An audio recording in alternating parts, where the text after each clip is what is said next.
नमस्कार। आकाशवाणी से प्रस्तुत है समाचार प्रभात।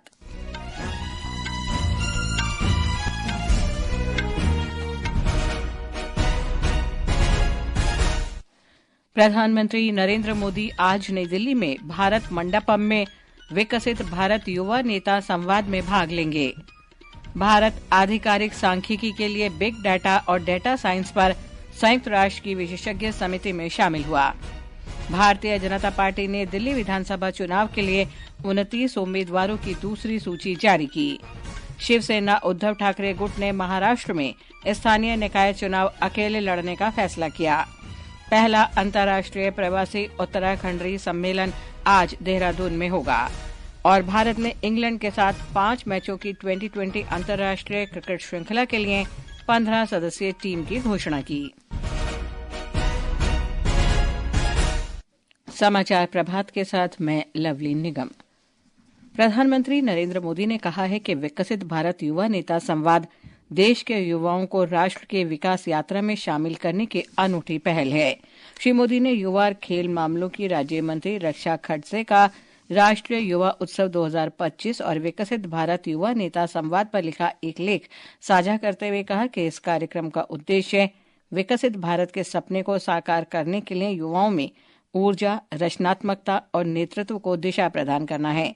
आज राष्ट्रीय युवा दिवस के अवसर पर प्रधानमंत्री नई दिल्ली में भारत मंडपम में विकसित भारत युवा नेता संवाद में भाग लेंगे। हमारे संवाददाता ने बताया है कि प्रधानमंत्री मोदी देश भर के 3000 युवा नेताओं के साथ संवाद भी करेंगे। देश भर से 3000 युवा नेताओं का चयन विकसित भारत चैलेंज के माध्यम से किया गया है। इस कार्यक्रम के दौरान युवा नेता प्रधानमंत्री मोदी के विकसित भारत के दृष्टिकोण पर अपनी प्रस्तुति देंगे। प्रधानमंत्री युवा नेताओं के साथ दोपहर के भोजन में शामिल होंगे, जिस दौरान उन्हें अपने विचारों, अनुभवों और आकांक्षाओं को सीधे प्रधानमंत्री के साथ साझा करने का अवसर मिलेगा। इस दौरान प्रधानमंत्री मोदी प्रतिभागियों द्वारा 10 विषयों पर लिखे गए सर्वश्रेष्ठ निबंधों का संकलन भी जारी करेंगे। इनमें प्रौद्योगिकी, महिला सशक्तिकरण, विनिर्माण और कृषि जैसे विषयों पर निबंध शामिल है। विकसित भारत यंग लीडर्स डायलॉग युवा नेताओं को देश के भविष्य को लेकर अपने विचारों को साझा करने के लिए नीति निर्माताओं, राष्ट्रीय और वैश्विक हस्तियों के साथ सीधे जुड़ने का अवसर प्रदान कर रहा है। दीपेंद्र कुमार, आकाशवाणी समाचार, दिल्ली। मध्य प्रदेश में युवाओं के लिए आज से स्वामी विवेकानंद युवा शक्ति मिशन का शुभारंभ किया जा रहा है। इसका उद्देश्य राज्य के युवाओं को उनके कौशल ज्ञान और समग्र विकास को बढ़ाने के अवसर प्रदान करके उन्हें सशक्त बनाना है। एक रिपोर्ट।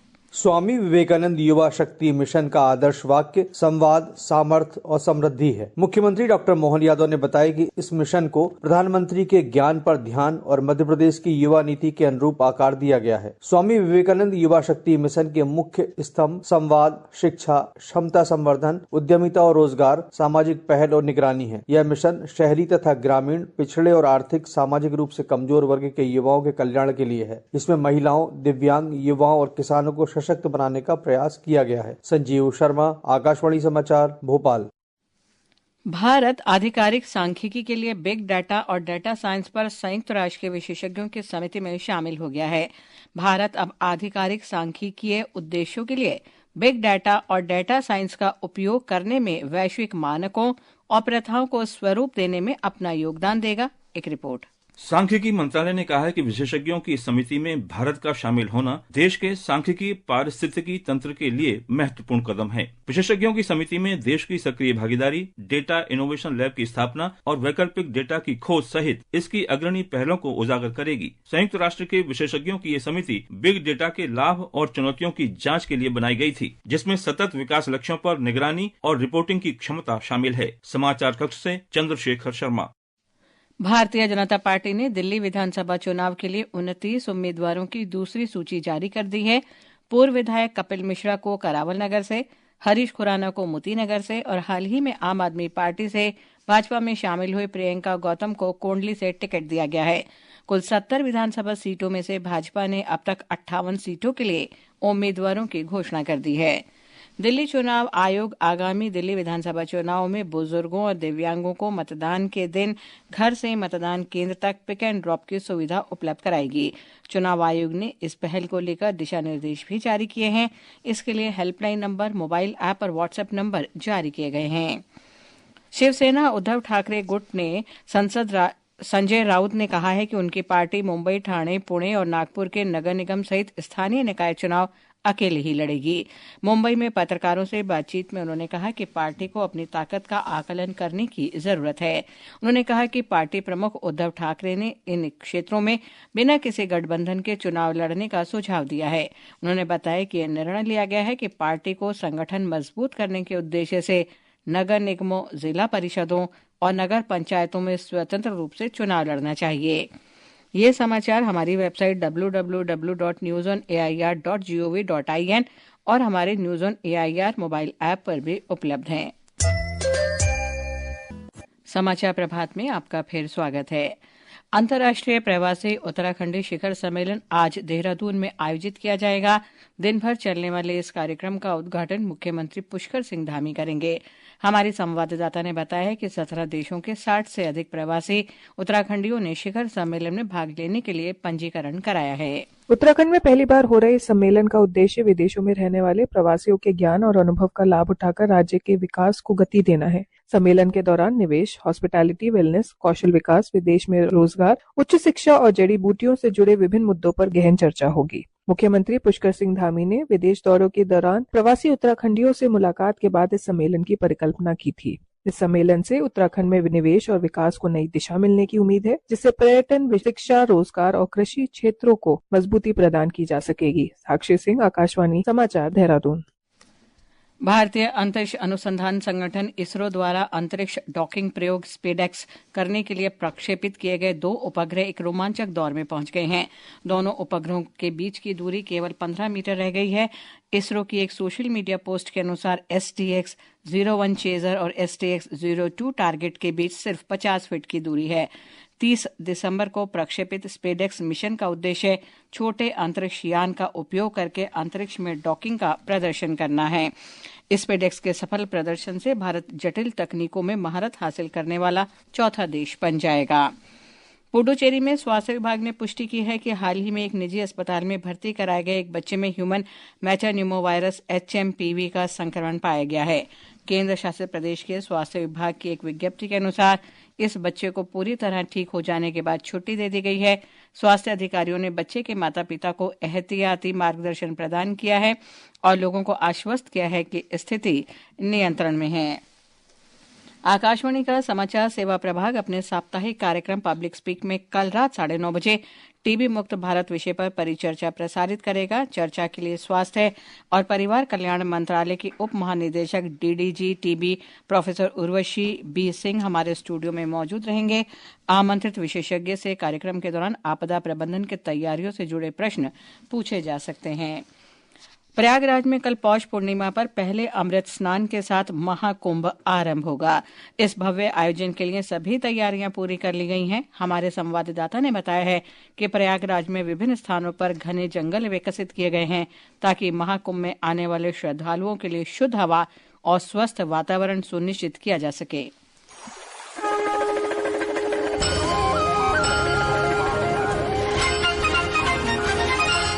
सरकार द्वारा पिछले 2 वर्षों में जापानी मियावाकी तकनीक का उपयोग करके कई ऑक्सीजन बैंक स्थापित किए गए थे, जो अब हरे भरे वन में बदल गए हैं। इन प्रयासों से प्रयागराज में न केवल हरियाली बढ़ी है, बल्कि वायु गुणवत्ता में भी सुधार हुआ है। पिछले 2 वर्षों में शहर में 10 से अधिक स्थानों पर 55,000 वर्ग मीटर से अधिक क्षेत्र में पेड़ लगाए गए हैं। सबसे बड़ा वृक्षारोपण नैनी औद्योगिक क्षेत्र में किया गया है, जिसमें 63 प्रजातियों के लगभग 1,20,000 पेड़ हैं, जबकि शहर के सबसे बड़े कूड़ा डंपिंग यार्ड की सफाई के बाद बसवार में 27,000 पेड़ लगाए गए हैं। यह परियोजना न केवल औद्योगिक कचरे से छुटकारा पाने में मदद कर रही है, बल्कि धूल, गंदगी और दुर्गंध को भी कम कर रही है। ये जंगल जैव विविधता को भी बढ़ावा दे रहे हैं। अनुपम मिश्र के साथ आनंद कुमार, आकाशवाणी समाचार, प्रयागराज।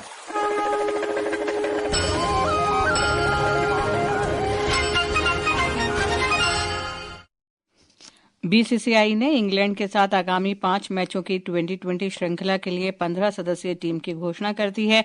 सूर्य कुमार यादव टीम के कप्तान होंगे। अक्षर पटेल को उप कप्तान बनाया गया है। मोहम्मद शमी की 1 साल से अधिक समय के बाद टीम में वापसी हो रही है। श्रृंखला का पहला मैच 22 जनवरी को कोलकाता में खेला जाएगा। महिला क्रिकेट में भारत और आयरलैंड के बीच 3 एकदिवसीय मैचों की श्रृंखला का दूसरा मैच आज गुजरात के राजकोट में खेला जाएगा। मैच सुबह 11 बजे शुरू होगा। पुरुष हॉकी इंडिया लीग में कल 2 मुकाबले खेले गए। ब्यौरा हमारे संवाददाता से। राउरकेला के बिरसा मुंडा हॉकी स्टेडियम में शनिवार को खेले गए पहले मैच में मुकाबला था हैदराबाद तूफान्स और सूरमा हॉकी क्लब के बीच। निर्धारित समय तक 1-1 की बराबरी पर रहने के बाद मुकाबला पेनल्टी शूट आउट में पहुंचा। वहां भी स्कोर लाइन 3-3 की बराबरी पर। सडन डेथ में हैदराबाद के गोलरक्षक डोमिनिक टिक्सन ने शानदार बचाव कर अपनी टीम की जीत 4-3 से सुनिश्चित कर दी। हैदराबाद तूफान दूसरी बार शूट आउट में जीते हैं। प्लेयर ऑफ द मैच रहे अमनदीप लाखड़ा। दूसरे मैच में यूपी रुद्राज ने 1 गोल से पिछड़ने के बाद दिल्ली एसजी पाइपर्स को 3-1 से पराजित करने में कामयाबी हासिल की। आज से रांची में हॉकी इंडिया महिला लीग के पहले संस्करण की शुरुआत हो रही है। इस संस्करण के पहले मुकाबले में दिल्ली एसजी पाइपर्स रात्रि 8:40 पर ओडिशा वॉरियर्स का मुकाबला करेगी। उधर राउरकेला में शाम 6 बजे हैदराबाद तूफान्स और कलिंगा लांसर्स अपनी अपनी चुनौती रखेंगे पुरुष वर्ग में। आकाशवाणी समाचार के लिए मैं Ashish Charangu. Indian super league football tournament में आज मुंबई में जमशेदपुर फुटबॉल क्लब और मुंबई सिटी के बीच मुकाबला होगा। मैच शाम 7:30 बजे से शुरू होगा। मौसम विभाग ने कहा है कि दिल्ली, पूर्वी उत्तर प्रदेश और राजस्थान के कुछ स्थानों पर रात और सुबह के समय कोहरा छाया रहा। पंजाब, हरियाणा, हिमाचल प्रदेश, उत्तराखंड, गांगेय, पश्चिम बंगाल में घना कोहरा छाया रहा। विभाग ने आज तमिलनाडु, पुडुचेरी और कराईकल में गरज के साथ तेज बारिश होने का अनुमान व्यक्त किया है। अगले 2-3 दिन में उत्तराखंड, पूर्वी उत्तर प्रदेश, छत्तीसगढ़, मध्य प्रदेश, तटीय आंध्र प्रदेश और यानम में बारिश हो सकती है। और अब आज के समाचार पत्रों की सुर्खियों के साथ हैं देवेंद्र त्रिपाठी। धन्यवाद लवलीन।